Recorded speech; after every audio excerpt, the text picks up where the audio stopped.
Good morning. It's day 5. I got up all excited to come down and either do my second kettlebell workout or my third iFit workout today. And I'm so sore in my lower body. Coming down the stairs was even a challenge. My calves hurt, my hamstrings hurt, my quads hurt, my groin muscles a lot, and my glutes. The kettlebell workout has a lot of squats in it. When I was doing them, I was careful to keep form and not go super deep, but probably because I haven't done that kind of thing for a long time. Um, at the time, it didn't feel like I was overdoing it. But maybe I did. Adding in some of those static yoga poses on top of the fact this week I am painting a room, so I'm up and down a ladder. I started on Monday, so it's been all week of the ladder balancing on top of it. It's a big room, so it just maybe could have been too much all at once. So anyway, my knee is also it kept me up last night with the throbbing and the aching, so it's swollen. So my body's telling me take it easy. So I'm gonna take it easy on my lower half today. My upper half feels fine. So what I'm going to do today is what I can do. It wasn't what I planned, but I have these resistance bands. I think I got this bag possibly maybe at Walmart. I don't think it was very much. It's a whole set of them, all different resistance levels. There's handles with clips on them so that depending on what I'm doing, I can change off to the different resistant levels. And I can do all sorts of upper body. I can exercise, bicep, tricep, delts. I can do some core workout. I can do some stuff with my back, all while taking care of the lower half of me that is telling me that it needs some rest, maybe a little less attention. So that's what we're going to do this morning.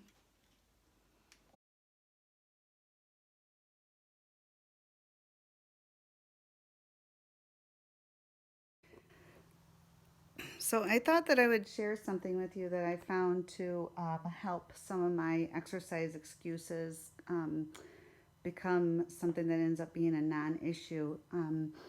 This has just become part of my life, is that I keep a stocked, sort of packed gym bag on hand. So I've got my gym bag, and then I have a kit that's got some travel size things of face wipes and these this is like an athletic body wipe, and it wipes, you can like wipe it all over your whole body, get all the sweat off, because sometimes I used to work out before work, so I'd have to fluff my hair, wipe all the sweat off, kind of make myself presentable, and then go to work.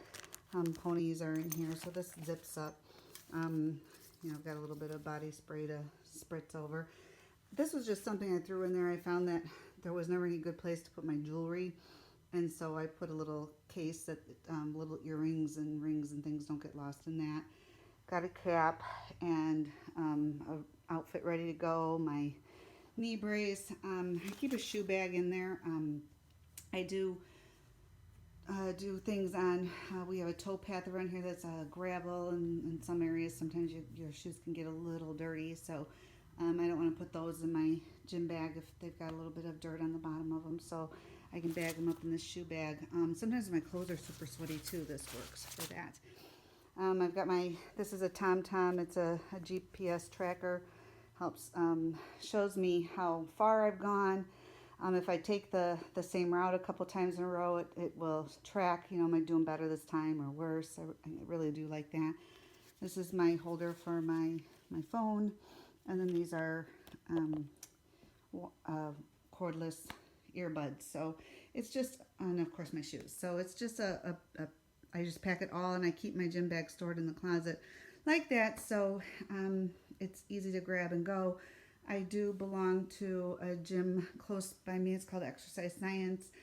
I used to belong to the Y, and my adult children live close by, so sometimes they'll call and ask if I want to go for a walk or do something. So It's if I'm out and about, or if I'm, you know, running in the morning, it's easy to grab, and it doesn't become one of those things like I don't have my stuff ready to go. So I just thought I'd share with you something I found to help me be successful with getting exercise in. So I keep it stored and hanging in the closet, and I actually keep my gym shoes on top of it so that they can air out between workouts and they don't stink up the bag.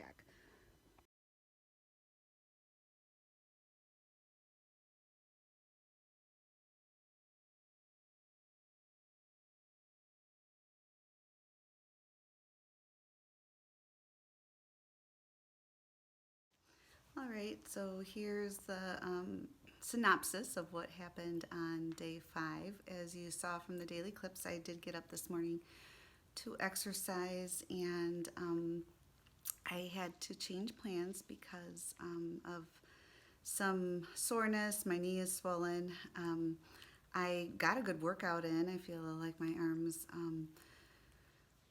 got worked out, and I got a good heart rate going and a little bit of sweat. And so the workout felt good. I was happy with my actions. Unfortunately, the situation led to a little bit of that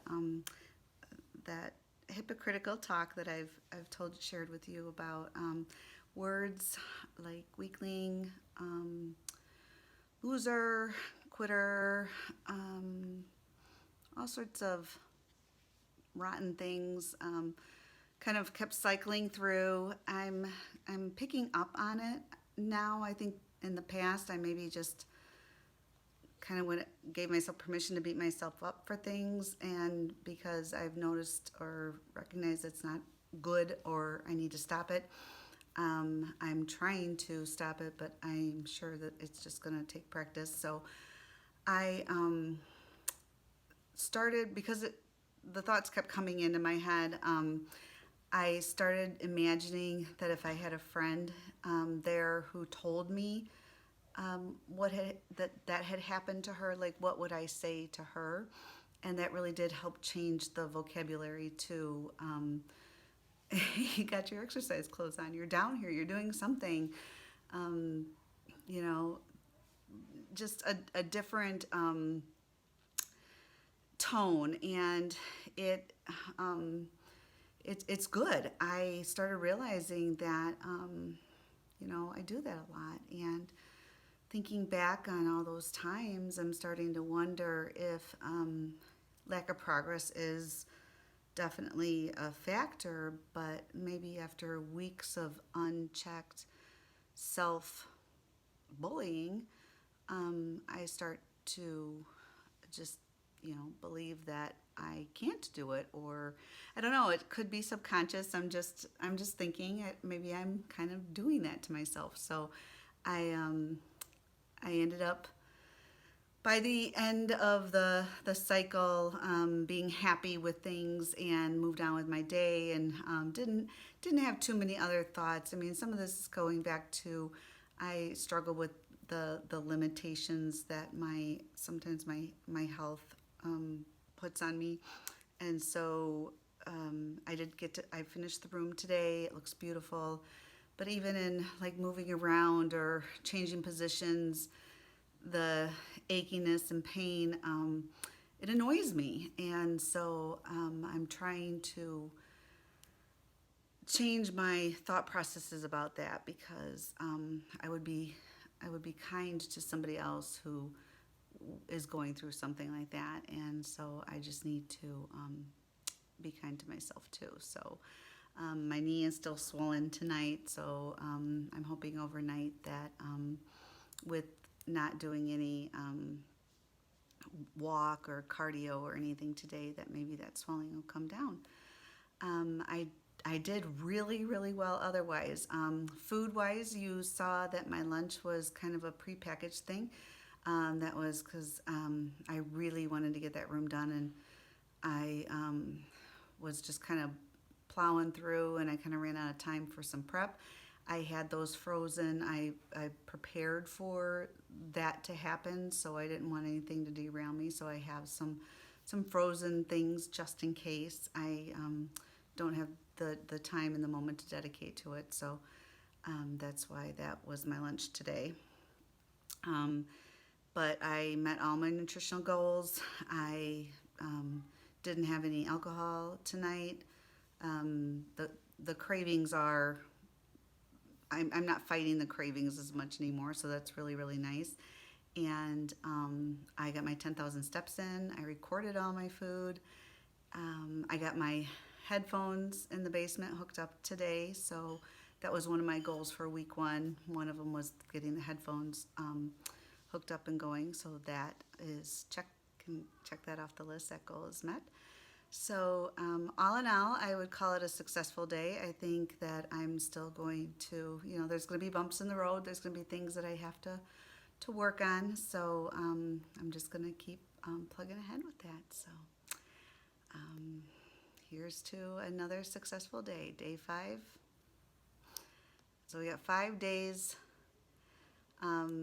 all of pretty much, I talked about like scoring myself an A, and I would say I've got 5 days that I would say that. 100% on the diet, 100% on, at least trying to exercise every day. It's more that negative talk and kind of being mean to myself that we're going to have to just work on. So see you tomorrow.